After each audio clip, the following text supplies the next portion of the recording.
মা হওয়ার পর থেকেই একটা কথা কানে বাজে, এত কষ্ট করে সন্তান বড় করছো, বড় হয়ে যদি না দেখে তখন কেমন লাগবে। প্রথম প্রথম শুনে চুপ থাকতাম, এখন মনে মনে একটা কথাই বলি, আমি কি কোনো হিসাব কষে মা হয়েছি?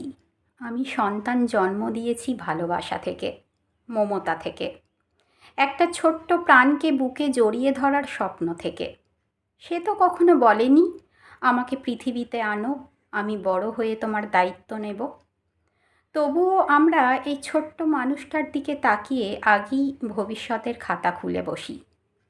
এই তো সেদিন নিজের নামটা জড়িয়ে জড়িয়ে বলে, খেতে বসে জামা নোংরা করে ফেলে, রাতে ঘুমাতে গিয়ে আমার হাতটা শক্ত করে ধরে রাখে। আর আমরা ভাবি বড় হয়ে দেখবে তো। বলুন তো, এটা কি কোনো চুক্তি? ডায়াপার বদলানোর বদলে বার্ধক্যে সার্ভিস পাওয়ার এগ্রিমেন্ট? সন্তান মানুষ করা কোনো ব্যবসা না, যেখানে লাভ ক্ষতির হিসাব থাকবে। এটা একটা নিঃশর্ত ভালোবাসা, যেখানে রাত জাগা আছে, ক্লান্তি আছে, নিজেকে ভুলে যাওয়া আছে, তবুও শেষে আছে একটা শান্তি।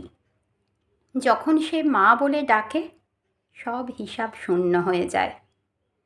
শুনুন, সন্তান কোনো ইনভেস্টমেন্ট প্ল্যান না, যার ম্যাচিউরিটি ডেটে রিটার্ন আসবে। আপনি তাকে ভালোবাসা দিন, মানুষ হতে শেখান, ভালো মন্দের পার্থক্য বোঝান, মানবিক হতে শেখান। তারপর সে যদি একদিন আপনার পাশে দাঁড়ায়, সেটা তার ভালোবাসা, তার মানবিকতা।